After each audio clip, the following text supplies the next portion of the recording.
একটু 22 দিন একটু হায়দার ভাইয়ের বাসায় থাকতে দেন, আমার বাসায় থাকতে দেন। তারপরে উনি যদি ওই কথাই থাকেন, তখন আমি তাকে বেঈমান বলি না সেইমান বলি, কি বলি না না বলি, সেটা তখন তব দেখা যায়গা, তখন আমরা বলতে পারবো। কারণ এর আগে তো আমি বলতে পারতেছি না। উনি যদি এখন বেরোয় বলেন যে ভাই আমার জায়গায় তুমি হইলে কি করতা, আমার তো ঘরে বন্দুক রাখছিল, তাহলে আগে এর আমি গালিটা, যেমন ওয়াকার সম্পর্কে বলা যাইতে পারে যে সে বাটপার, সে বেঈমান। কেন? কারণ সে এখনো পাওয়ারে আছে এবং বিদেশে গেছে আসছে। এমন তো না যে সে বিদেশে গিয়ে সে সমস্যায় বিদেশে গেছে চলে যেত, বা তিনি নিজেই তো সেনা প্রধান, তার ভয় কিসের? তিনি নিজেই তো তক্তা উল্টে দিতে পারেন। সুতরাং ওয়াকার সাহেবের ব্যাপারে কোনো আপত্তি নাই যে আপনি তার মানে বেঈমান। তিনি সবার পাছার নিচে বন্দুক ধরতে পারেন, তারটা ধরতে পারবেন তার নিচে, কারণ বন্দুক তো একমাত্র তার কাছেই। তার পশ্চাৎ দেশে হোক আর ঘাড়ে হোক, বন্দুক তো তার কাছে। বন্দুক তো তারেক রহমানের কাছে নাই। বন্দুক তো জামাত আহমেদের, বন্দুক তো চুপ্পু সাহেবের কাছে নাই। বন্দুক তার কাছে। বন্দুক কিন্তু শুধু যে চুপ্পু সাহেবের কাঁধে তা কিন্তু না, তারেক রহমানের কাঁধেও কিন্তু বন্দুক আছে, জামাতের কাঁধেও কিন্তু বন্দুক আছে, যতই কথাই বলেন। কারণ এই সরকার আসলে আদতে কে টিকিয়ে রেখেছে? যেমন এইখানে কে অনুষ্ঠানটা চালাইতেছে? আপনি। এখন একটা স্ক্রিন আপনি হাইড করে দেন, কিন্তু অনুষ্ঠান তো আপনিই চালাবেন, আপনাকে দেখা যাবে না। কাগজপত্র ওয়াকার নাই, কিন্তু বাস্তবে তো সব জায়গায় ওয়াকার। বিএনপির বর্তমান মন্ত্রিসভার অনেকেই নাকি শেখ হাসিনার সাথে যোগাযোগ করে, এই হ্যাঁ, ব্যাপারে কিছু বলেন, ওনার একটা অনুরোধ ওই ভাইয়ের। শুনেন, তারেক রহমানের যে শেখ হাসিনার ফোন দেয় না, এই গ্যারান্টি এটা আপনি কেমনে মনে করেন? কিভাবে বুঝলেন? এগুলো যদি অনুমান, আমরা জানি না, প্রমাণ করতে পারবো না। আপনি কি করে বুঝলেন হবে না? যোগাযোগ থাকতেই পারে। কারণ এই যে রাষ্ট্রদূতরা সকাল বিকাল দৌড়াদৌড়ি করতেছে, কেন কেন আসতেছে? ইন্ডিয়া একটা অফিসে আছে, বাংলাদেশে একটা আসছে, আবার হেফাজতের অফিসে যায়, ভাবির পোলাদের অফিসে যায়। এরা যে শেখ হাসিনার সাথে যোগাযোগ করে না, তার গ্যারান্টি কি? মানে ভায়া হয়ে যোগাযোগ, বলি নাই যে সরাসরি ভায়া, মানে আপনার সাথে কথা বলতে আমার ফোন করলেই তো যে হায়দার সাহেবের এইটা একটু বলেন। আবার আপনারা বললাম যে হায়দার সাহেব ওই যে পিনাকি এটা বলেছে, পিনাকি আবার বললো আপনার যে এটা আরো বলতে হবে, এরকম কথা হইতেই পারে। ইভেন সরাসরি হইতে পারে। অস্বাভাবিক কি? রাজনীতিতে রাজনীতিতে অনেক বিষয় থাকে যা সিক্রেট, কোনো পক্ষই বলবে না। এটাই তো রাজনীতি, বলবে না। আচ্ছা, আপনি কি করে আপনি অনুমান করলেন যে তারেক রহমান বাংলাদেশে ক্ষমতায় নেওয়ার আগে বা ক্ষমতা নেওয়ার পরে শেখ হাসিনার ফোন দেয় নাই, কথা বলে নাই? তার গ্যারান্টি কি? সে বলতে অবশ্যই বলছে, পারছে না নির্বাচনের আগেও বলছে। যে খালাম্মা আপনি একটু আমার শান্তিতে থাকতে দেন, আমার কিছুদিন থাকে, এটা বলেন? তার গ্যারান্টি কি? ইভেন জামাত যে শেখ হাসিনার সাথে জামাতের আমির যে যোগাযোগ করার চেষ্টা করতেছে না, তার গ্যারান্টি কি? বরং বিএনপির ব্যাপারে আপনার অবিশ্বাস থাকে। আমার তো মনে হয় জামাতেরা নিয়মিত বিএনপির বড় বড় নেতাদের সাথে যোগাযোগ রাখে। কারণ এরা তো বলছে না, কারণ এরা তো জানে যে এইবার আওয়ামী লীগ ক্ষমতা আসার পরে কারণ নাকের নাট বল্টু তো থাকবে না, থাকবে, থাকতে পারে না। বরং নেতারাও যদি চায়, কর্মীরা নাট বল্টু, জামাতের নাট বল্টু থাকতে দিবে না, সব নাট বল্টু খুলে নিয়ে চলে যাবে তারা। তো এগুলো বাঁচার জন্য তারা তো মাস্টার প্ল্যান করবেই, করতেই পারে, যোগাযোগ হতেই পারে। রাজনীতি খুবই জটিল বিষয়, খুবই জটিল বিষয়। আমাদের এক পক্ষ যেমন ফোনে দিয়ে হুমকি দেয়, দুই চারজন তো মিষ্টি মিষ্টি কথা বলে, আমরাও তো জানি। আমাদের শুনেন, ইদানিং কিন্তু আওয়ামী বিরোধী লোকগুলো আমাদের ফোন দেয়, মানে কি, মানে ভয় পাইতেছে যে যদি আইসা যায় গো। আমরা মনে মনে হাসি, আরে ভাই বিএনপির অন্তত 100 জন জেলা পর্যায়ের ছোটখাটো নেতা বলছে যে দেশ ছেড়ে কেমনে যাওয়া যায় বা একটু বুদ্ধি শুদ্ধি দেন। অন্তত 100 জনেই গত শেখ হাসিনা ঘোষণা দেওয়ার পর অন্তত 100 জনে জানতে চাইছে যে বাংলাদেশ কেমনে ছাড়বে। তার মানেটা কি? তার মানে কি? কারণ ওরা জানে যে আমরা তো দেশের বাইরে আছি, তাহলে আমরা তো কিছু পদ্ধতি জানি, আমাদের ফোন করে, মানে পরিচিত যারা, ঠিক আছে, এমনকি কেউ ভিন্ন পরিচয় দিয়ে কথা বলে, ওটা আমরা জানি, ওটা আমরা বুঝি, কিন্তু বলি না। আমরা এরকম দুই চারজনকে চিনি, যখন কথা বলে দুই চারজন তো পরিচিত, আমরা বুঝতে পারি কে কথা বলে, কেন বলে, কি উদ্দেশ্য বলে, যখন জানতে চাই। যেমন আমাকে একজন গতকাল, পরশু দিন স্যার জিজ্ঞেস করছে, বলছে যে আপনি আমারে বলেন যে শেখ হাসিনা যে বাংলাদেশে ঢুকবে এটা কি করে সম্ভব? একজন বিএনপি পন্থী নেতা বলেছে। আমি বললাম যে 4 তারিখের, মানে 4 আগস্ট, আচ্ছা 4 আগস্ট বাদ দেন, বলছি যে ভাই আগস্ট মাসের 1 তারিখে কি আপনি বুঝতে পারছিলেন যে শেখ হাসিনার সরকার থাকতেছে না? কয় না, বুঝি নাই। আমি বললাম 1 তারিখের আগস্টে কি ভাবছিলেন তারেক রহমান বাংলাদেশের প্রধানমন্ত্রী হবে? কয় না, ভাবি নাই। কই রকম ভাবতে পারবেন না শেখ হাসিনা কিভাবে আসবে? তিনি ঘোষণা দিয়েছেন তিনি আসবেন, তার কোনো উপায় নাই, আর ঘোষণা দেওয়ার পর আসতে হবেই। তিনি, আমি বারবার বলেছি, সে জননেত্রী শেখ হাসিনা ঘোষণা দিয়ে এক ঢেলে তো 2 পাখি মারা শুনছেন, 3 পাখি সর্বোচ্চ। জননেত্রী শেখ হাসিনা এক ঢিলে সব পাখি মেরে দিছে। কিভাবে? প্রথমে ইউনূস সরকারকে চ্যালেঞ্জ করেছে, তুই বেটা কে, আমি যাইতেছি দেশে, দেখ। তারপরে বিএনপি সরকারকে চ্যালেঞ্জ করছে, তোমরা আমার বাড়ি দিছো তো কোন কচুটা হইছে, আমি যাব। তারপরে তার কর্মীদেরকে তিনি চাঙ্গা করেছেন। তারপর তিনি সারা বিশ্বকে মেসেজ দিয়েছেন, আমি যাব। তিনি মেসেজ দিয়ে ফেলেছেন সারা পৃথিবীকে। তার মানে কি সব, আর বিনিয়োগকারীদের বলে দিয়েছেন বাংলাদেশে বহুত ঝামেলা আছে, আমি যতক্ষণ না যাবো বিনিয়োগ করো না। বিনিয়োগ হবে না দেশ। তারেক রহমান আজকে বলছে না আমার দেশে আসেন বিনিয়োগ করেন, কোন কারোর পাগল কোথায় কামড়াইছে নাকি বাংলাদেশে কেউ বিনিয়োগ করো? তারেক রহমান বিনিয়োগ করুক না দেখি। তার যে লন্ডনে টাকাটি নিয়ে গিয়ে চলতো ওই টাকাগুলো সে এখানে বাংলাদেশে বিনিয়োগ করে দেখাক একটা কিছু। কারণ সে নিজেও জানে বিনিয়োগ ফিরে আসবে না। আর ব্যবসায়ীরা তো অত পাগল নয়। ব্যবসায়ীরা বিনিয়োগ সেইখানে করে যেখান থেকে বিনিয়োগটা ফিরে আসবে। আর ওই যে মার্কিন, আপনি যে শিরোনাম দিয়েছেন যে মার্কিন রাষ্ট্রদূতের দৌড়ধাপ পর্দার আড়ালে কি করছে, বহু কিছু করে। পর্দার আড়ালে কেন, পর্দার সামনে আসছে। এই দেখেন হেফাজতের নেতার সাথে। না ফরিদ ভাই একটু আমি ওই জায়গাটাই একটু, এই যে মার্কিন রাষ্ট্রদূত বা বিভিন্ন দেশের যত দুগ্ধ আছে আর কি, এদের দৌড়ঝাঁপ নিয়ে কথা বলার আগে আপনার একটু কয়েকটা মিনিট সময় নেই। এর আগে আমাদের একটু জামাতি দুধের ব্যাপারে একটু কথা বলি। দেখেন আপনি এই যে ওনার এই ছবিটা তো আপনারা সবাই জানেন, আমার দর্শকরাও দেখতেন, এটা ব্যাপক ভাইরাল। জি জি এইটার পরে আজকে ওনাদের এই যে জামাতের সাতক্ষীরা আসনের 2 কি লিখছেন, মেয়েটি নিজেই এমপি গাজী নজরুলের সেবা করতে চেয়েছিলেন, তাই বাধ্য হয়ে তার বাবা মা বিয়ে দিয়েছিল এমপির সাথে। কাজটি ছিল অসামাজিক, অনৈতিক নয়, অনৈতিক নয়, অসামাজিক। এরপরে আরেকটা কথা বলি, ওই যে পাটোয়ারি একটা আছে না, সে বললো যে জামাত নেতা যা করেছে এগুলো ভাইরাল করা উচিত হয় নাই। ওনারে ঠেকাইছিল, ওনার বিষয়ে কথা বলতো, ওনাকে ডেকে কথা বলতেন। আওয়ামী লীগ সরকারের আমলে ভাইরাল হয়ে যেত। এখন দেখি যে বিএনপিও সেম ঘটনা করে। তার মানে কি এগুলো ভাইরাল হলে ইসলাম খতরে মে যাতা হয় ভাই? আপনার কি মনে হয়? প্রথমত ওই যে জামাতের সাতক্ষীরার তো সে 2 নাকি 3, 2 তো 2 নম্বর মানুষই তো 2 নম্বর। শুনেন, চোরে আমগরে গ্রাম বাংলা একটা কথা আছে না, চোরের সাক্ষী কে দেয় গাইড কাটা। ওরও দেখেন এই আকাম কুকামও করে, তাই ওটা যায় জাগি করে রাখলো যে শালা ধরা পড়লে যাতে কেউ প্রকাশ না করে। বলে পাঠ পারি আমরা। নজরুল এই গাজী নজরুল ইসলাম এমপি, জামাতের যে এমপি, অনুরোধ আসর এমপি, সে শুধু তো লম্পট তা তো নয়, সে তো ডাকাত ছিল। তার এলাকার সাবেক এমপি, জাতীয় পার্টি, সে বলছে আজকে যত ডাকাতি করতো জামাত প্রতিবাদ করছে, এই কথার সাহস পাইছে। ওই লোক তো দেশে আছে, ওই লোক তো জীবিত, ওই লোক টিভিতে এসে বলতেছে গাজী মাজারুল তো, গাজী নজরুল ইসলাম তো ডাকাইতা ছিল। তো জামাতেরা জানি যে লম্পট, বদমাইশ, মিথ্যুক, ধর্ম ব্যবসায়ী, এমনকি হিন্দু লোকেরও নিয়োগ দেয় আল্লাহর আইন কায়েম করার জন্য, কিন্তু ডাকাত যে নিয়োগ দেয় প্রথম জানলাম। এবং এই আমি প্রথমে ভাবছিলাম নিউজটা বোধহয় ফেক, পরে বারবার এখন সব মিডিয়াতে এসেছে। লাইভে তিনি বলেছেন যে গাজী নজরুল ইসলাম ছিল ডাকাত। তো জামাতের এই ডাকাইতের এখন এটা কি বলবে এই লোক, যে ডাকাতিটাও কি অসামাজিক তবে অনৈতিক নয়, এটাও বলবে? মানে এদের দেখেন কত বড় বেহায়া জামাতিরা, মানে এদের লাজ লজ্জা কিচ্ছু নাই। এত বড় অপরাধ, তার দল তাকে বহিষ্কার করলো। আবার দেখেন শব্দটা তাকে সেবা করতে গিয়েছিল, আলাপ শুনছেন? মানে বললাম তো আপনাকে, বেহায়া, বেলাজ, ঠাড়া বড়া মিথ্যে গেলে হবে না, ঠাড়া বড়া মিথ্যা কথা বলতে হবে, ধর্ম ব্যবসায়ী হইতে হবে, ধর্মের অপব্যাখ্যা করতে হবে, রাজনীতির অপব্যাখ্যা করতে হবে, আকাম কুকাম করতে হবে। তা না হলে আপনি কখনোই জামাত হইতে পারবেন না। কাজটা নাকি অসামাজিক কিন্তু অনৈতিক নয়, এইটার মানে কি? এখন যাক, নতুন কিছু শিখলাম যে কাজটি অসামাজিক, অনৈতিক নয়। শিখলাম আমরা নতুন বাক্য এইভাবে। আসলে কি জানেন, এই জামাতিরা এদের মুখোশার ধরে এদের, আমি বললাম তো এটা করে কিন্তু আরেক ধরা খাইলো। মানে এরা মনে করতেছে যে এগুলো বললে বোধ হয় জামাতে, এরা তো জামাতে ইসলাম যখন খত্রেমে যায়, এরা তো বলে না জামাতে ইসলাম খত্রেমে, এরা তখন স্লোগান দেয় ইসলাম খত্রেমে। কারণ ওই যে নজরুল ইসলাম জামাত বাদ দেয়। কারণ আপনি যদি বলেন যে রাশেদুল ইসলাম খত্রেমে, কেউ আসবে না। যখন বলে ইসলাম খত্রেমে দেখবেন যে 500 লোক চলে আসছে। পরে যখন আপনি উদ্ধার করবো যে ইসলাম খত্রেমে, আমি তো রাশেদুল ইসলাম, পরের অংশ কইছি। জামাতের ব্যবসা তো এটাই। জামাত কি করে, জামাত কখনোই আপনাকে বলবে না যে ইসলাম মানে জামাত ইসলাম খত্রামে, এটা বললে তো কেউ আসবে না।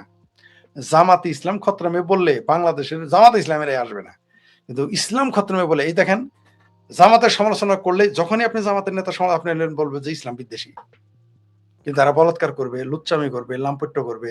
এরা আমাদের জামালপুরে কি করেছে জানেন? জামাতেরা 1200 কোটি টাকা মেরে দিয়েছে ডেস্টিনির হাই হাই কোম্পানির মতো কোম্পানি বানিয়ে। টু শব্দটি শুনেছেন? কোন আওয়ামী লীগের নেতা 1200 কোটি টাকা মাইরে এলাকায় থাকতে পারবে ওই দলের লোক? কোন বিএনপি লোক 1200 কোটি টাকা মাইরে? জামাতেরটা বহাল তো বেঁধে আছে, এবং আওয়ামী লীগের আমলেও মারছে তাও আবার। এই হলো জামাত। এরা পারে, এরা এরা আকাম কুকাম সব জায়েজ করে ফেলতে। সব দেখেন না? তাকিয়াবাজি করতে হয়। আরেকটু কয়দিন পরে কি বলবে জানেন? যে এখন বলছে না সেবা করে, বলবো যে ইসলামের সেবা করতে গেছিল। বলবো ইসলামের সেবা করতে এই জামাতের জামাতের এমপির কোলে বসেছিল, এটা বলবে। মানে এরা একরকম বল এই যৌন জিহাদ। জি, জি, জি, যে এটা যৌন জিহাদ না। এরা এরা মানে আপনাকে মানে এরা ধর্মকে আপনি দেখেন নাই? এর আগে এদের শিবিরের নেতা যখন আকাম করে ধরা পড়ল এক বিধবার সাথে এবং তার বাচ্চা নষ্ট হয়ে গেল। কি বলছিল? যে আল্লাহর নবীরা এবং সাহাবীরা কারো বউ দেখলে পছন্দ হইতো, বললাম তোমার বউ আমারে দিয়ে দাও। মানে এদের আকাম ঢাকতে নবী সাহাবীদের মানুষের বউ নিয়ে টানাটানি করে এইরকম কথা নিয়ে আসলে। এই কথা যদি আমরা বলতাম, আমাদের টিভি চ্যানেল গায়েব করে দিত। মানে টিভি চ্যানেলে যদি থাকতেন, টিভি চ্যানেল গায়েব। আর যদি রাজনীতি করতেন, কেরিয়ার শেষ।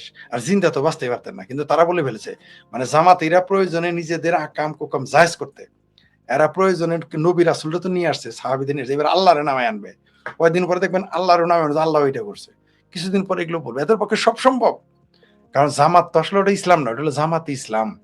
ইসলাম তো আলাদা জিনিস। এরা হলো জামাতে ইসলাম। তো এরা এদের অপরাধ ঢাকতে, অন্যায় ঢাকতে, আকাম কুকাম ঢাকতে এরা যা ইচ্ছা তাই বলতে পারে। কারণ এদের তো উদ্দেশ্য ইসলাম রক্ষা না। এদের উদ্দেশ্য হলো ক্ষমতা দখল করা আর মুক্তিযুদ্ধের চেতনাকে ধ্বংস করা। মুক্তিযুদ্ধের স্পিরিটকে ধ্বংস করা। তার জন্য তারা যত রকম মিথ্যা বলতে পারে। আপনি দেখেন এই যে জামাতের এমপির ছবি দেখালেন, সে আবার বলছিল মেয়েরা বোরখা না পড়লে ১ বছর জেল দিব, সে আইন তারা করবে। এত এত বড় ভদ্র মানুষ। শুধু তাই না, আবার এদের যে রুহানি আওলাদ আছে সাদিক কায়েম, ঢাকা বিশ্ববিদ্যালয়ে এখন ক্যান্টিনে পর্দা দিয়ে দিয়েছে। মানে মানে ওটা এটা ঢাকার জন্য তারা এটা করতেছে। মানে এরা এগুলো করবে, কিন্তু জনগণ কিন্তু বুঝে ফেলেছে যে এই জামাত যে কত বড় বাটপার, এটা এরা বুঝে ফেলেছে। এরা বুঝে ফেলেছে। মানুষ এখন এদের চরিত্রটা দেখতে পারতেছে। কারণ হলো যে ওই ঘুষ না খাইলে মানে দারোগা সাহেব ঘুষ খায়। তা আপনার তাকে দারোগা বানানো লাগবো। আপনি সারাদিন বলেন দারোগা ঘুষ খায়। তাহলে আগে তো আপনার দারোগা বানায় বুঝতে হবে যে ঘুষ আপনি খান কিনা। কিন্তু এদের দারোগা না, এদের কনস্টেবল বানালে ঘুষ খাওয়া শুরু করে। দারোগা হলে তো দেশ খায় বলে। এই হলো জামাত ইসলাম। এরা ক্ষমতায় বিরোধী দলে থাইকে যে কাজ করতেছে, এরা ক্ষমতায় গেলে কি করবে? তো এখন বলছে না সেবার জন্য এসেছিল, তখন হুম, হুম। বলবে সেবা করার জন্য আসো। না হলে তুমি ইসলামের শত্রু। তখন মানে বলবে কি? ওনার এই লোকের আজকের কথার ভিত্তিতে বা আপনার কথার ভিত্তিতে আমার ২ টা জিনিস মনে পড়ছে। এক হচ্ছে যে ওই এক ইমাম সাহেবের বউ নাকি একটা মুরগি পাইছে। কার না কার মুরগি জানে না, পাইছে, জবাই করতে গেছে। ইমাম সাহেব কয় যে, "আয় হায়! এভাবে মুরগি জবাই করলে হারাম। এটা খাওয়া হুম, যাবে না।" কয়, "তাইলে কি করতে?" ওকে ৩ বার জিগাইতে হবে মিনিমাম। মুরগিটি কার? মুরগিটি কার? মুরগিটি কার? হ্যাঁ, ইমাম সাহেব মুরগি লয়ে যায়া ১ম এ চিল্লেছে, "মুরগিটি কার?" কইতেছে না। এই এরপর একদম চুপ হয়ে কইতেছে, "কার?" এই কার? মানেই ঘটনা হচ্ছে কেউ যাতে না শুনে, কয় এবার জবাই দাও হালাল। তো ওই যে জামাত মানে রাশেদুল ইসলাম, রাশেদ না, ইসলাম খতরমে, ইসলাম হ্যাঁ, খতরে ইসলাম। যাবে। না। আর দ্বিতীয় কথা, সিরিয়াতে যখন যুদ্ধ হইছিল তখন ইংল্যান্ড থেকে গেছিল লাভ জিহাদের। মানে জিহাদীদের যৌনতাকে করার জন্য মেয়েরা গেছিল, ঢুকতে দেয় না ইংল্যান্ড এখনো অনেক। জি। ব্রিটিশ মেয়ে তাকে ঢুকতে দেয় নাই। তো এরাও ওই সেম ঘটনাই ঘটছে তাহলে দেখা যাচ্ছে। না, না, কয়দিন পরে কি বলবে জানেন? এখন তো বলতেছে বিরোধী দলে যখন এরা আছে তখন বলে যে এরা সেবা করতে আসছিল। এরা যখন সরকারি দলে যাবে, লিখে রাখেন এরা যাদের পছন্দ হয় ওরা গনিমতের মাল ঘোষণা করে বলবে সেবার জন্য, ইসলামের সেবার জন্য তুমি জামাতের এমপির, জামাতের নেতা, শিবিরের নেতাদের কোলে বসে থাকতে হবে। তবে একজন লিখেছে, কে যেন দুষ্ট লোক লিখেছে যে যে এমনি সেবা করার জন্য, তাইলে জামাতের যারা মহিলা এমপি তাদের না জানি কত সেবা করতে হয় জামাতের নেতাদের। এটাও কিন্তু এখন চলে আসবে। যে জামাতের মহিলা এমপিরা না জানি কত সেবা করতে হয়। আবার কোন দুষ্ট লোক বলেছে যারা শিবিরের নেতা তারা নাকি আবার ওই যে সুম্মা আমিন, সুম্মা শফিক তার সেবা করে আসতে হয়। দুষ্ট লোকেরা এও বলা শুরু করেছে। এদের পক্ষে সবই সম্ভব। ইসলামের নামে কোনো কিছুই না, কোনো কিচ্ছুর দরকার নাই, শুধু বলবে যে ইসলাম। তবে একটা কাজ ভুল করে ফেলেছে, এই যে ডাকায়েত গাজী নজরুল ইসলাম, সে যদি শুরুতেই বলতো যে এই ঘটনা মিথ্যা, এটা ভারত করছে, বাস বাংলাদেশের মানুষ মেনে নিত। বোধহয় তখন ভুলে গেছিল। যে ভারতীয় রয়ের কাজ। হ্যাঁ, এটা বলে দিলেই আর কিছুই হইতো না। এরা কেন যে এত কষ্ট করতে গেল? তো ভাই এখন মূল প্রতিপাদ্য বিষয়টাতে আসি যে মার্কিন রাষ্ট্র, আপনারা সকলেই জানেন যে মার্কিন রাষ্ট্রদূত সার্জিও গোর আসছে। তবে এখানে আমি যদি ব্যাপারটাকে এইভাবে দেখি, সর্বপ্রথম নেত্রী শেখ হাসিনা বলল যে ডিসেম্বরের ভিতর দেশে আসছে। এর ঠিক ১ সপ্তাহ পরে আমরা খবর পাইলাম যে সার্জিও গোর বাংলাদেশে ঢুকছে। সমসাময়িক 2 দিন আগে, তার সার্জিওর আসার ঘোষণা দেওয়ার 2 দিন আগে চায়নার পররাষ্ট্র মন্ত্রণালয় এবং যোগাযোগ মন্ত্রণালয় থেকে বলা হইল যে আমাদের রোডস এন্ড হাইওয়ে যেটা কুমিং পর্যন্ত যাবে সেটার কাজ চলমান। এরপরে গতকালকে না জানি পরশুদিন আমাদের দেশের যে অ্যাম্বাসেডর আছেন উনি হঠাৎ করে গেলেন কোথায়? এনসিপির পান্ডাদের অফিসে। জি মার্কিন অ্যাম্বাসেডর এনসিপির পান্ডাদের অফিসে গেছে, এই যে ছবিটা দেখেন। জি জি এরপরে জি। ওরা বের হয়ে বলল কি যে আমরা চুক্তির বিষয়ে কথা বলতেছি। সার্জিস আলম বলতে চুক্তি বিষয়ে। আজকে সকালের নিউজ, বাংলাদেশ সহ 60 দেশের পণ্যে যুক্তরাষ্ট্রের নতুন শুল্ক আরোপ। জি আমার যে প্রশ্নগুলো তো বুঝতেছেন, নেত্রী আসার ঘোষণা দেওয়ার পর সার্জিওগুর আসে, তার আগে চায়না ঘোষণা দিয়ে করিডোর পায়া গেছে, এইদিকে ভাইজান গেছে গতকালকে এনসিপির কার্যালয়ে, রাষ্ট্রপতিরে ধার ধরে পদত্যাগ করাই নিছে, আজকে আবার 10% শুল্ক বাড়ছে। পুরা বিষয়টাকে একটু যদি গুছাইয়া বলেন আমাদেরকে পার্ট বাই পার্ট। শোনেন, বাংলাদেশটা এখন কয়েক জায়গায় বলেছি যে আমাদের বাংলাদেশটা এখন হয়ে গেছে গনিমতের মাল। ৭১-এ যেমন সরসিনার পীর ঘোষণা করেছিল বাংলাদেশের নারী গনিমতের মাল, ওইরকম এখন পুরো বাংলাদেশটাই হয়ে গেছে গনিমতের মাল। কখনো চায়না আসে, বায়না ধরে আমার এটা দিতে হবে, এটা দিতে হবে। চায়না যাওয়ার পরে আমেরিকা আসে, বায়না ধরে এটা দিতে হবে, ওইটা দিতে হবে। তারপরে পাকিস্তান আসে পরে, পাকিস্তান তো পুরো বাংলাদেশি ঠিকা নিয়ে নিছে। পাকিস্তান কিন্তু এখন পুরো বাংলাদেশটাকে সাবকন্টাকে নিয়ে নিছে, বা বাংলাদেশের এই বর্তমানে মুসলেকা সরকার বাংলাদেশকে কিন্তু পাকিস্তানের কাছে সাব কন্ট্রাক্ট দিয়ে দিয়েছে। এই সাব কন্ট্রাক্টর থেকে আবার বিনিয়োগ করে, ও তো কন্ট্রাক্টর, সাব কন্ট্রাক্টর তো টাকা থাকে না, আপনি ভালো জানেন। তো তখন এই টাকা কে দিবে? তুরস্ক। ঠিক আছে, মানে কোথায় যে কি হচ্ছে, কেন বললাম এগুলো? এগুলো হচ্ছে বাংলাদেশে, এগুলো তো সিনে দেখেন প্রকাশ্যে চলে এসেছে। যে হেফাজতের নেতা বলল নারী নেতৃত্ব হারাম, বেগানা নারীর সামনে যাওয়া হারাম, আমেরিকা সে পছন্দ করে না, গণতন্ত্র পছন্দ করে না, খেলাফত কায়েম করে সারা পৃথিবীতে খেলাফত কায়েম করে সারা দুনিয়ার যারা অমুসলমান আছে, কাফের আছে, তাদের কাছে জিজিয়া করে নেবে। এটি তো হেফাজতে ইসলামের ওই নেতা আরে নাকি মামুনুল হকের খেলাফত মজলিস, তো এটাই খেলাফত। খেলাফত মানে কি? সারা দিনে মুসলমান বানাই ফেলবে, ক্ষমতা যাবে, এই তো। তো তার সাথে গিয়ে আবার কি করলো? হ্যান্ডশেক করলো। আমি প্রথমে ভেবেছিলাম এটা বানানো ছবি, পরে দেখি না সত্যি হ্যান্ডশেক করছে। তো এইবার ও হইলো খেলাফতি, মানে ইসলামী খেলাফত কায়েম করবে। কার সাথে সেকেন্ড করলো? একজন নারী, সেই নারীকে যে গণতন্ত্রে বিশ্বাস করে। বিষয়টা কি দাঁড়াইলো? এখানে একটা গেম হচ্ছে। আর আপনি যেটা বললেন, যখন বলছে করিডোর দিবে, কোনোদিনই বাংলাদেশ থেকে করিডোর হবে চায় না, এটা আমেরিকা মেনে নিবে না, কোনোদিনই মেনে নিবে না। ঠিক যেমন আমেরিকা যদি ওই মানবিক করিডোরের নামে যদি আমেরিকাকে করিডোর দেয় বার্মা যেতে, সেটাও আমেরিকা মেনে নিবে, সেটা আবার চীন মেনে নিবে না। এখানে মন্ডলে মন্ডলে লেগে গেছে। এক এক ফুল দো মালি, বাংলাদেশ তো এখন হয়ে গেছে হেমা মালিনী, এক ফুল দো মালি। ফুল তো একটাই, মালি তো দুইটা। কয়দিন পরে আরো 2-4টা ছোট ছোট মালি আসবে, তাই না? মানে শুধুমাত্র এটা থাকলে তো হবে না, কেন বড় বড় মালি যদি মিস করে তাহলে ছোট ছোট মালিরা চলে আসবে। এই বাংলাদেশ এটা ঘটবে, ঘটতে থাকবে।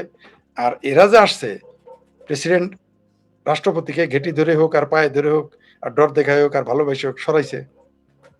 একটা নতুন প্রেসিডেন্ট নির্বাচন হবে, নির্বাচিত হবে, হওয়ার পরে কি করবে? ওইখানে দেখবেন একটু ঝামেলা হবে, যদিও সংখ্যাগরিষ্ঠতা দিয়ে পার করে নিয়ে যাবে রাষ্ট্রপতি। দেখবেন সংসদে কি কি ঘটে, রাষ্ট্রপতি নির্বাচন নেই কি এরা নাটক করে, দেখতে পারবেন। যাই হোক, এরা তাদেরকে নতুন রাষ্ট্রপতি আসবে, আসার কেন আসতেছে? এই রাষ্ট্রপতি এখন চায়নার হবে, নাকি আমেরিকা বাইনা ধরবেন রাষ্ট্রপতি আমার বানাও, নাকি জামাত বলবে না তুরস্ক পাকিস্তান যা বলে তাই। তো এগুলো মিউচুয়াল করার জন্য আসছেন। পাশাপাশি আবার শেখ হাসিনা আসতেছে, এই ভয় দেখাবে তোমরা ঐক্যবদ্ধ হও, ঝগড়া বিবাদ কইরো না, এগুলো বোঝানোর জন্য আসছে। এই যে রাষ্ট্রদূতগুলো আসছে বিভিন্ন ইউরোপের, আমেরিকার, ব্রিটেনের, এরা আসছে কেন জানেন? এরা আসছে তাদের যে গোলাম যাদের এখানে রেখেছে, তাদের পাপেট গুলো, এই পাপেট গুলোর মনোবল চাঙ্গা করার জন্য তারা আসছে। তোমরা বাবা ভাই বোন আমরা তো আছি, কিন্তু এই পাপেটরা জানে না যথা সময় যখন পুরো জাহাজ সমুদ্রে ডুববে তখন কে কারে বাঁচায়? তখন তো খোদ ক্যাপ্টেনই বাঁচে না, তাই না? ওই জাহাজের ক্যাপ্টেন যে চালায় সেই তো মরে আগে, সেই তো আগে ডুববে। ইউনূস সাহেবও বাংলাদেশে আছেন এই মুহূর্তে। হ্যাঁ, উনি চেষ্টা করবে। এখানে অনেকের নাম শোনা যাচ্ছে, কিঞ্চিত কিঞ্চিত নিপু নিপু করে চলতেছে, যে ডাস্টবিন শফিকও মনে মনে চাইতেছে বানানো যায়। কিন্তু ইউনূস রাষ্ট্রপতি হইলেই খেলাটা কিন্তু জমে যাবে, বুঝতে পারছেন? আরো জমে যেত। ইউনূসকে যদি রাষ্ট্রপতি বানায় তাহলে খেলাটা আরো বেশি জমে যাবে। এটা হওয়া দরকার। তাহলে আরো বোঝা যাবে দুধ কা দুধ পানি কা পানি হয়ে যাবে। অবশ্য হয়ে এখন গেছে। রাষ্ট্রপতির পদত্যাগটা কি এরা কি ভয়ে যে শেখ হাসিনা আসবে এই ভয়েই কি পদত্যাগ করাইলো? কয়েকটা কারণ আছে। রাষ্ট্রপতিকে পদত্যাগ করার কয়েকটা সেটা হলো তাদের খায়েশ জাগতে পারে না। অনেকদিন তো আওয়ামী লীগের এমপি থেকে গেল। আওয়ামী লীগের মনোনীত প্রেসিডেন্ট থাকলো। এবার একটু আমাদের প্রেসিডেন্ট এটা একটা খায়েশ জাগতে পারে। আর আপনি যেটা বললেন যে শেখ হাসিনা আসতেছে একটু ভীতি থাকতেই পারে। কারণ শেখ হাসিনাকে প্রেসিডেন্ট রাখা মানে কি? উনি যদি এসে ঘোষণা করে আমার প্রেসিডেন্ট তো আছে প্রধানমন্ত্রী আমিই। কিঞ্চিৎ এই ভয়টাও কাজ করতেই পারে। অলরেডি কেউ দুষ্ট লোকেরা বলতেছে যে শেখ হাসিনাকে ভারতে প্রধানমন্ত্রীর মর্যাদা দিয়েই রাখছে। তাহলে প্রেসিডেন্ট তো আছেই। দেখেন টুপ করে যদি শেখ হাসিনা ডিসেম্বর এসে বলে আমি তো প্রধানমন্ত্রী এই যে আমার রাষ্ট্রপতি আছে, কারণ রাষ্ট্রপতির প্রধানমন্ত্রী অ্যাবসেন্সে রাষ্ট্রপতির চালাইতেই পারে, এটা তো আইন আছে। দেন ভয় পেয়ে গেছে, এই জন্য ভয় পেয়ে গেছে। এই ভয়ে মনে করেন এটা একটা কারণ হইতে পারে, অস্বাভাবিক কিছু না। আরেকটা কারণ থাকতে পারে, সেটা হলো যে যে তারা আসলেই পরিবর্তন চাইতেছে। কেন চাইতেছে? কারণ ওই যে বললাম যে তারা কতদিন আর কতদিন আর অন্যের বিয়ের মুখ দেখবো, নিজের বিয়ে রাখতে চাইতেছে। এ আশায় তারা বসে আছে। কারণ যে কোনো সময় প্রেসিডেন্ট যে কোনো রকম সিদ্ধান্ত নিতে পারে, তাই না? তো তখন আপনি কি করবেন? কারণ প্রেসিডেন্ট যদি কোনো রকম একটা ভুল, যেমন আমার ধারণা এরপরে এরা সেনাপ্রধান পরিবর্তন করবে। তাহলে একই সেনাপ্রধান, একই প্রেসিডেন্ট থাকে। যেকোনো মুহূর্তে এরা তো আবার যেকোনো মুহূর্তে আচ্ছা কেউ যদি ৳২০ বেচা হয়ে থাকে, সে তো তার ৳৪০ দিলেও তো বেচা হইতে পারে। আবার যে ৳৪০ দিয়ে কিনবে সে আরেকজন এসে যদি ৳১০০ দিয়ে বেচা হয়ে যাইতে পারে। এরপরে দেখবেন যে ওয়াকারে সরাবে। মানে সমূহ সম্ভাবনা রয়েছে। আস্তে, আচ্ছা আস্তে ফরিদ সরাবে। ভাই, আপনার কি মনে হয় না যে এই রাষ্ট্রপতি জানতেন যে উনারে পদত্যাগ করানো হবে যেকোনো সময়? এটা তিনি জানতেন। এটা জানতেন। এটা তাহলে উনি যখন লন্ডনে আসছিলেন তখনই তো বেটা বেকুব এখান থেকে পদত্যাগ পত্র পাঠায় দিতে পারতেন। উনার উনি যদি লন্ডন থেকে না ফিরে যেতেন, তাহলে বাংলাদেশের পুরো দাবার পাশার দান উল্টে যেত। উল্টে যেত। তিনি এটা করেন নাই। কেন করেন নাই তা আমরা জানি না। কিন্তু তার করা উচিত ছিল। তার করা উচিত ছিল। তাহলে তার উপরে যে বেইমানির যে তকমাটা এটা থাকতো না। সেইজন্য তো তার আওয়ামী লীগের লোকজন বেইমান বলতেছে। কারণ তিনি তখন সরে যাইতে পারতেন। তিনি তিনি আগারটাও খাবেন গাছের, গুড়ারটাও খাবেন তা তো হবে না। লন্ডন যখন গিয়েছিলেন তিনি যদি বলতেন যাবো না, তার কি জোর করে বাইন্ধে নিয়ে যাইত? পারত না। নিতে পারত না। উনিও থেকে যাইতেন। আবার তিনি লন্ডন থেকে এসে প্রেসিডেন্ট হইতেন। বরং আরো আন্দোলন তখন চাঙ্গা হইতো এই দেশে। ফরিদ তো ভাই, এটা আপনার কাছে আমার সর্বশেষ একটা প্রশ্ন, এরপরে আপনাকে ছেড়ে দিব। আমি বুঝতেছি আপনার বসে থাকতে আসলে কষ্ট হইছে। সারাদিন এভাবে পারা যায় না, এটা আমি নিজেও বুঝি। এখন আপনার কাছে সর্বশেষ প্রশ্ন যেটা সেটা হচ্ছে যে ককরোচ জনতা পার্টি। এই আমি ককরোচদের এই মুহূর্তে অবস্থান কি? আবার ওই আমাদের এই দেশেই একটা ওই টম বয় আছে না? হুম, টম বয় মার্কে একটা গায়িকা আছে। পুরুষ না মহিলা আমি জানি না। আমার মনে হয় যেন টম বয়। মানে হাফ হুম, পুরুষ হাফ মহিলা। এ কি গাইছে কি বাথরুম থেকে রান্নাঘর থেকে মেয়েরা তেলাপোকা নও বুকের ভিতর রাখো। তো আমি কই যে বুকের ভিতর রাখলে তো তেলাপোকা তো যেমন ওই হাতের আঙ্গুলের নরম, নরম জায়গা এগুলা কামড়াইয়া ছিঁড়া ফেলায়। তো বুকের ভিতর মেয়েরা রাখলে ওখানে আবার কি, কি ছিঁড়ে? এই গান টানও গাইছে বিশেষ। সার্ভিস মলময় স্ট্যাটাস দিছে। আসলে এখন পরিস্থিতি কি? নরেন্দ্র মোদী কি পালাইয়া গেছে অলরেডি নাকি এখনো হুম। বিমান অত পায় না? নালি এত করে না। দিল্লি ঢাকা নয়। তারা ভুলে গেছে ওটা দিল্লি।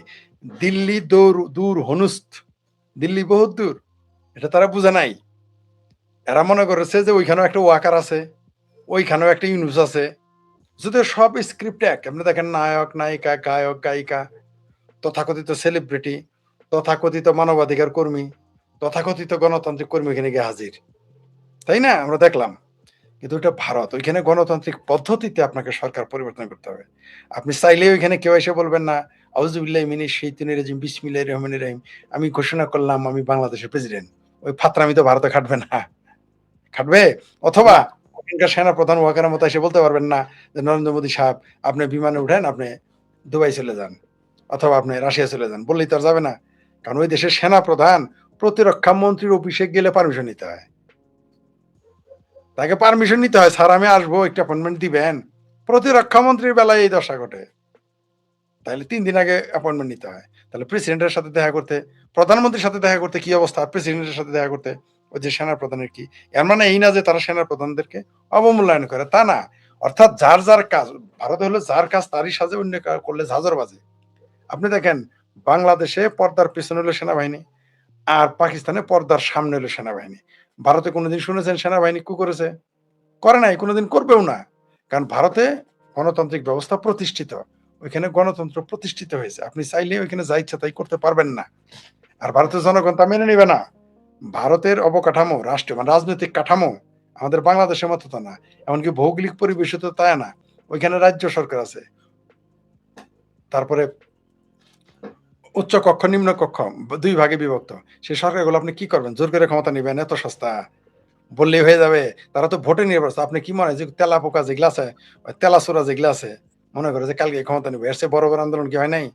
এ পর্যন্ত ২০টি থেকে ২৫টি বড়, বড় আন্দোলন হয়েছে। মোট বোধহয় প্রায় ৪০ এর অধিক আন্দোলন হয়েছে। এর মধ্যে ২০, ২২ বা ২৫ টা ভয়ংকর, মনে হয় যে এই সরকার চলে গেল।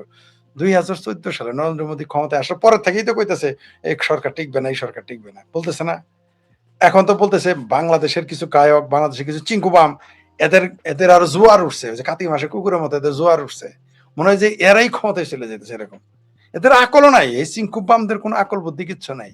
মানে বেগানা স্বাধীমে আব্দুল্লাহ দিওয়ানা। যার বিয়ার তার খবর নাই, পড়শির ঘুম কামায় এরকম।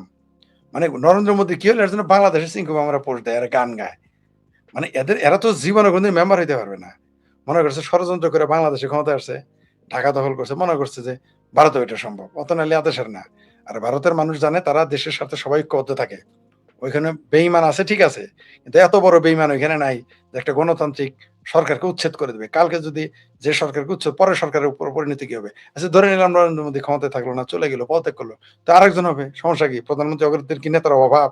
আরেকজন প্রধানমন্ত্রী হবে। আপনি তো ২৯ সাল পর্যন্ত তারা সরাইতে পারবেন না। আর অত মূরত্ব এই দেশের ভারতের এখন যারা ককস পার্টি তো দূরের কথা, এই ককস পার্টির যারা আব্বা, তাদেরই তো ক্ষমতা নেই নরেন্দ্র মোদীর সাথে ইলেকশনে করলে জামানত হারাই ফেলে। আপনি দেখেন নাই যে মমতা ব্যানার্জির মতো লোক বিজেপির নেতার কাছে কলকাতায় জামানত হাইরা যায়, আর নরেন্দ্র মোদীর ধারে কাছে এরা যাইতে পারে না। তো ৫৬০টা সিটের মধ্যে তাদের কয়টা? এই ইন্ডি জোট আছে না, হ্যাঁ, এই ইন্ডি যতই ফালাফালি করুক, এরা আরো এই ককরোচ আন্দোলন করে কি করলো জানেন? ২০২৯-এ যে নির্বাচন হবে, সেই নির্বাচনে বিজেপির ২৯টা সিট মিনিমাম বাড়ায় দিছে। মিনিমাম ২৯টা সিট বাড়ায় দিল। ঠিক যেমন পশ্চিমবঙ্গে হাউকাউ কাউ ঘাউ করে কি করেছে? পশ্চিমবঙ্গ রাজ্য সরকারকে বিশাল বিজয় এনে দিয়েছে। এই দিল্লির ককরোচ পার্টি দেখেন যোগ দিয়েছে কারা? সব ফেলটু, যারা যারা নরেন্দ্র মোদীর কাছে জামানত হারানো, তারাই এখানে যোগ দিয়েছে। তো সব শূন্য, শূন্য যোগ শূন্য যোগ শূন্য, ফলাফল কি? রাজীব গান্ধী শূন্য যোগ, অখিলেশ যাদব শূন্য যোগ, মমতা ব্যানার্জি শূন্য যোগ, ঠিক আছে, আসাদুদ্দিন ওয়াইসি শূন্য যোগ, কেরজি কি কেরজি নাকি বেরজি, কেজি রাখাবার কেরজি আগারো আগ্রহ না আরম্ভ। ফেরজি, পরে প্লাস দিয়ে শূন্য যোগ ইজিক্যাল টু কি শূন্য। এর পিছনে ১ ২ ১ সংখ্যা থাকতে হবে তো। এর তো কেউ সংখ্যাই হইতে পারে নাই। বরং বিজেপি আগামীতে যে আন্দোলনে একটা এখন একটা নতুন আইন পাস হচ্ছে, যেটা তারা পেশ করেছে সেটা পাস করবে। সেটা হলো যে কোনো এনজিও যদি টাকা পাঠায়, সেই টাকা আগে ভারতের স্টেট ব্যাংকে চলে আসবে, ওইখান থেকে আপনাকে নিতে হবে। অর্থাৎ রাশেদ সাহেব ফরিদকে টাকা পাঠাইলে সেটা গভর্নমেন্ট জানবে। এইজন্য তাদের পেটে ব্যথা শুরু হয়ে গেছে। এইজন্য তাদের পেট খারাপ, এইজন্য এত আন্দোলন। এটাকে ওই আন্দোলনে নিট-মিট কিচ্ছু না। মিথ্যা কথা। এরা বলতেছে যে মন্দির ভাইঙ্গা হাসপাতাল বানাইতে হবে। ওরাই আবার জিজ্ঞেস করছে মসজিদ তাহলে কি করবেন? মসজিদে নামাজ পড়বে। এগুলো লোক অনুযায়ী কইতেছে। এই এর মধ্যে আরেকজন কি বলছে? নরেন্দ্র মোদীকে মেরে ফেলতে চায়। এটা আপনার গণতান্ত্রিক অধিকার। আপনি হ্যাঁ, আবার বলতে পারেন, ছুরি চাকু নিয়েও মিটিং এ ইয়েতে গেছে। কালকের আপনি এটা ভিডিও অনেক। বলতে পারেন, আপনি এটা বলতে পারেন কোন কোন ব্যক্তিকে বলাই তো ফৌজদারি অপরাধ। তাহলে ওইখানে একটা প্রধানমন্ত্রীকে বলতেছেন তারা মেরে ফেলুন, প্রকাশ্য বলতেছে। এটা কি? তারপর তারা এও বলতেছে নাম রয়ে গেছে রে আল্লাহ খা, কিন্তু রামের নাম থাকবে না। ভারতে রামকৃষ্ণের নাম থাকবে না, আল্লাহর নাম থাকবে। তাহলে রাম আল্লাহরা কি বয়ে থাকবে? কৃষ্ণ আল্লাহরা কি বসে থাকবে আপনার জন্য? এটা তো ভারতে। ভারত যদি সে বিপদে পড়ে নরেন্দ্র মোদী, সেও তার রাজনৈতিক দলের নেতাদের মিছিল শুরু করে, ওই মিছিলের সামনে গোলাবে এরা। এরাই যে ওর থেকে ধরে এনে মিছিল করে।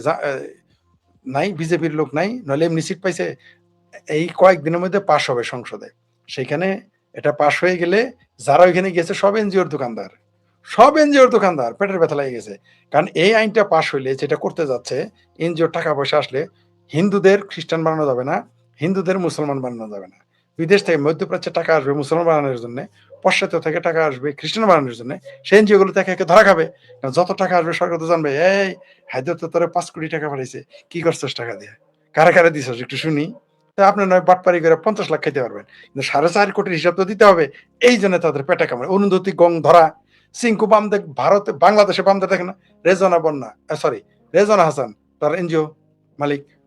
তারপরে ফ্রড মাজাহার এনজিওর মালিক, বাম যতগুলো গেছে দেখবেন সবগুলো এনজিওর মালিক। কে এনজিওর মালিক না? যতগুলো বাম নেতা গেছে সবগুলো এনজিওর দোকানদার। ওই ভারতেও দেখবেন, এই ঢাকাতে এটা করছে, দিল্লিতেও শাবানা আজমির এনজিওর আছে। তারপর আপনার মানে ওয়াংচুকের বউ এনজিও আছে, ওয়াংচুকের এনজিও আছে। তারপর আপনার আপনার আরো যারা যারা গেছে সবগুলোর এনজিও আছে, সবগুলো এনজিওর দোকানদার। কোনো না কোনো ভাবে তারা ফান্ড, এই এই এই আইনটা বন্ধ করার জন্য, এই যাতে এটা পাস না, এই জন্য তারা, কারণ ইনফ্লুয়েন্স করবেন টাকা দিয়ে, আপনি রাজনৈতিক নেতাদের উস্কাবেন, তারপর ধর্মান্তরণ করবেন, এগুলো তো বন্ধ হয়ে যাবে। এই জন্য তাদের পেটে ব্যথা শুরু হয়েছে, আন্দোলন করতেছে। ওই নিট মিট কিচ্ছু না। প্রশ্নপত্র যারা ফাঁস করছে তাদের ছবি দেখছেন, ওখানে ধরছে, বলছে ওদের ধরে অ্যারেস্ট করে। একজনের নাম বলছে একবারও কি বলে শিক্ষামন্ত্রী পদত্যাগ চাই, তারপর বলে নরেন্দ্র মোদী পদত্যাগ চাই। কিন্তু যারা প্রশ্নপত্র ফাঁস করেছে তাদের ব্যাপারে কথা বলে না। যারা প্রশ্নপত্র কিনেছে তাদের শাস্তি দাবি করে না। আচ্ছা, ঘুষ দেওয়া যেমন, নেওয়া যেমন অপরাধ, দেওয়াও তো অপরাধ, দুইটাতে একই সমান অপরাধ। আপনার আমি ঘুষ দিছি, আপনি নিছেন, আপনি যেমন অপরাধ করছেন, আমি ঘুষ দিছি, আমারও তো অপরাধ হয়েছে। তাহলে যারা প্রশ্নপত্র 25 lakh rupee, 10 lakh rupee, 15 lakh rupee, 30 lakh rupee কিনলো, তাদের অ্যারেস্টের কথা বলে না কেন? যারাই দায়িত্বপ্রাপ্ত ছিল প্রশ্নপত্রে, সেই সমস্ত প্রফেসর বা যারা বোর্ডে ছিল, তাদের গ্রেপ্তারের কথা বলে না কেন? কেন? আরেকটা উদাহরণ দিই, প্রশ্নপত্র ফাঁসের ব্যাপারে। এই যে ককরোচ পার্টি দিল্লিতে বসে গেছে, পাঞ্জাবে কার সরকার? নিশ্চয়ই পাঞ্জাবে এখন বিজেপি সরকার না? পাঞ্জাবে তো প্রশ্নপত্র কয়দিন আগে ফাঁস হয়েছে, তাদের বিচার দাবি করে না কেন? তার মানে বোঝা গেল এই প্রশ্নপত্রের আন্দোলন সিলেক্টিভ এবং বাটপারি। তো এগুলো এখন জনগণ ধরে ফেলেছে। আর এই ককরোচ পার্টির যে আন্দোলন, এটা ফাঁস হয়ে গেছে, জনগণও বুঝে ফেলেছে, সরকারও এই আন্দোলন মানে অঙ্কুরে বিনষ্ট করে দিয়েছে। আর এই আন্দোলন চাপবে না। মানুষের প্রতি যে আগ্রহ ছিল, মানুষ যে ছাত্রদের বলে আসছে, যে ছাত্ররা আন্দোলন আসছে, তারাও কেউ কেউ বলতেছে যে ছাত্র আন্দোলন হচ্ছে নিটের প্রশ্নপত্র ফাঁস নিয়ে। সেখানে আপনি, আচ্ছা, দিল্লির কেন্দ্রের সরকার পদ চাইছেন, তাও মানলাম, রাজ্য সরকারের পদ চাইলেন, সেখানে কি দোষ? মানে আপনি পাঞ্জাবে প্রশ্নপত্র ফাঁস হয়েছে, তার নাম মুখে আনেন না, কিন্তু যোগী আদিত্যনাথের পদত্যাগ চায় এই প্রশ্নপত্র, সে কি দেয়? উত্তরপ্রদেশের মুখ্যমন্ত্রী কি প্রশ্নপত্রের জন্য, ফাঁসার জন্য দায়ী? তার পদত্যাগ চায় কেন? আবার কাশ্মীর থেকে জঙ্গি নেতারা চলে আসছে, বলে 370 লাগু হবে, আবার আবার 370 আসছেন, মানে আইসেন আপনি মুয়া খাইতে, সেখানে আপনি খিচুড়ি আলাপ করেন কেন? দালমে কুস্তো কালা হয়। আসছেন আপনি খিচুড়ি খাইতে, সেখানে পোলাও মারা আলাপ করেন কেন? দালমে কুস্তো কালা হয়। তো এগুলো জনগণও ধরে ফেলেছে, সরকারও ধরে ফেলেছে। আর এরকম নরেন্দ্র মোদী বহুত ছিয়ানা লোক, তিনি রাজনৈতিক ভাবে বহুত সচেতন। তার দুইজন, তার দুই দুই কেরামন কাতেবিন আছে, এরা সব বুঝে ফেলে। অজিত দোভাল আর জয়শঙ্করজি, এরা সব বুঝে ফেলে। এরা সারা দুনিয়া দখল করে বেড়াইতেছে। আর ভারতের কোন তেলা বোকা মেলা বোকা আসতেছে, এই ঘরের তেলা বোকা না বাইরের তেলা বোকা, এগুলো নিয়ে চিন্তা করার আর কোনো কারণ নাই ভারতের। আর ভারত যদি কোনো কারণে, আপনাকে আমি আর 3 মিনিটে শেষ করে দিতেছি, 47 মিনিট হয়ে গেছে। আপনি এও বলেছেন ঠিকই যে আমি শারীরিকভাবে কিছুটা ক্লান্ত। সেটা হলো যে যদি কোনো কারণে এই ককরোচ পার্টি জিতে যায়, মানে এদের এই তথাকথিত আন্দোলন, এই দেশ বিরোধী বিরোধী আন্দোলন সফল হয়, ভারতটাই টিকবে না। যদি এই ককরোচ পার্টির সাথে যারা আছে, তারা যেদিন ক্ষমতায় যাবে, সেদিন দেখতে পারবেন ভারতের হিন্দুদের কপালে কি ঘটে। এই তথাকথিত যেদিন বিজেপি সরকার থাকবে না, সেদিন ভারতের হিন্দুরা বুঝবো নরেন্দ্র মোদী থাকলে কি হয়, না থাকলে কি হয়। যেদিন যোগী আদিত্যনাথ থাকবে না ক্ষমতায়, সেদিন উত্তরপ্রদেশের হিন্দুরা বুঝবো যোগী থাকলে কি হয়, না থাকলে কি হয়। যেদিন শুভেন্দু অধিকারী ক্ষমতায় থাকবে না পশ্চিমবঙ্গে, সেদিন পশ্চিমবঙ্গের হিন্দুরা বুঝতে পারবে যে শুভেন্দু অধিকারী না থাকলে কি হয়। যেদিন আপনার আমাদের হেমন্ত বিশ্বাস শর্মা আসামে ক্ষমতায় থাকবে না, আসামের হিন্দুরা বুঝতে পারবে যে সে না থাকলে কি হয়। কোনো মানুষের উপস্থিতি না থাকলে বোঝা যায় যে তার কতটুকু প্রয়োজন ছিল বা নেই। বাপ মা যতদিন বাইসে থাকে, মনে করে বাপ মা থাকলে কি না থাকলে, মরার পরে বোঝা যায়, মরার পরে বোঝা যায় বাপ মার থাকার দরকার আছে কিনা। তখন মনে হয় যে উপরে বট গাছ নাই। তো যারা এগুলো ককরোচ মকরোচ এগুলো কিচ্ছু না, এরা সব দেশদ্রোহী। এদের মধ্যে এমন লোক আছে যারা বলেছে চীন আক্রমণ করলে তারা তাদের সাথে থাকবে। এদের মধ্যে এমন লোক আছে যারা সারা জীবন মুসলিম লীগ করে আসছে, আইসা তারা সকালবেলা মুসলিম লীগ করে স্লোগান দিতে দিতে তারা কংগ্রেসে যোগ দিয়েছে, অথবা তারা বামপন্থী রাজনীতিতে যোগ দিয়েছে। তাদেরই সন্তান সন্ততি এবং তাদেরই চালাপেলারা এখানে রাজনীতি করতেছে। এখানে ককরোচ পার্টি, আচ্ছা, এরা ছাত্র রাজনীতির মধ্যে এরা গেল কেন? কি কারণে গেল আমার এটা বুঝায় বলেন। তারা সমর্থন দিতে, হ্যাঁ আমরা এটা সমর্থন করেছি, ওইখানে গিয়ে সরকারের পদত্যাগ চাই কেন? তো এটা তো আর আওয়ামী লীগের সরকার না, এখানে তো ওয়াকার নাই, এখানে তো ইউনুস নাই, তাই ওখানে কোনো কাজ হবে না।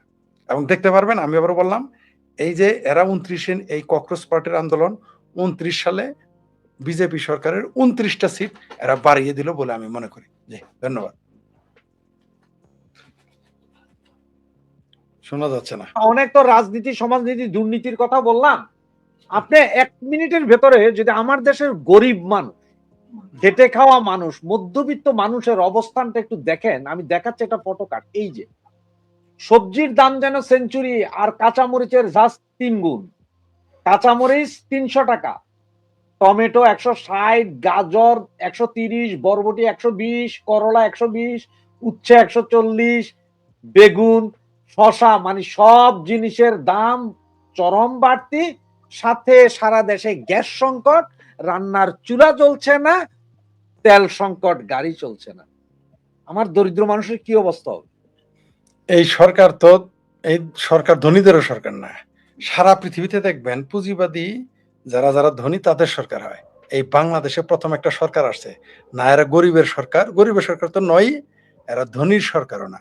দেখবেন কোনো পৃথিবীতে কোনোদিন শুনেছেন যে কোনো দেশের সরকার বদলে ধনীরা অন্তত খুশি থাকে যে তাদের সুবিধা থাকবেই, কিন্তু এইবার ধনীরাও কিন্তু তারা অসন্তুষ্ট, আর গরিবের পক্ষে তারা থাকবেই না। এরা তাই তাই ওই ওই যে রুমিন ফারহানা বলছে না, প্রধানমন্ত্রী হলো লন্ডনের, স্বরাষ্ট্রমন্ত্রী আসামের শিলংয়ের, ঠিক আছে, শিলংয়ের পররাষ্ট্রমন্ত্রী আমেরিকান। পররাষ্ট্রমন্ত্রী আমেরিকান, আর বিরোধী দলীয় নেতা হইলো পাকিস্তানি, আর ভাবির পোলারা তো আমার ভাবির পোলা, মানে ভাইয়ের পোলা না, ভাবির পোলা। তো তাইলে এদের দিয়ে আপনি কি আশা করেন? এদের দিয়ে আপনি কি আশা করেন? এরা তো জনগণের সরকার নয়। এরা এসেছে মুসলেকা দিয়ে নিজেরা ক্ষমতাকে ক্ষমতাধর হবে, নিজেরা ক্ষমতায় বসবে। এই কারণে জনগণের সরকার ছিল শেখ হাসিনার, তাই তো তাকে যখন বলা হয়েছে বিদ্যুৎ বন্দর দাও, করিডোর দাও, নাহলে তুমি ক্ষমতায় থাকতে পারো না, তিনি ক্ষমতা ছেড়ে দিয়েছেন বা ছাড়তে বাধ্য হয়েছেন। কিন্তু তিনি আপোষ করেন। তিনি যদি আপোষ, তিনি বলতেন সেন্ট মার্টিন দিয়ে দিব, তিনি যদি বলতেন বন্দর দিয়ে দিও, আজকে যদি আমেরিকার মতো মুসলেকা দিয়ে দিত, তাহলে আর কিছু হইতো? তাহলে তো আরো 10 বছর থাকতো ক্ষমতায়। কিন্তু ওগুলো তিনি বিরোধী, তিনি হচ্ছেন জনগণের সরকার। সেই জন্য তিনি ঘোষণাও দিয়েছেন যে ডিসেম্বরে আসতেছে। সেই জন্যই ওই যে শিরোনাম দিয়েছেন, রাষ্ট্রদূতেরা দৌড়াদৌড়ি শুরু করে দিয়েছে, যে আসলে কি হয়, না আসলে কি হয়, পরামর্শ। কিন্তু পৃথিবীর নিয়ম হচ্ছে যে জিতে মানুষ তারই পক্ষে থাকে।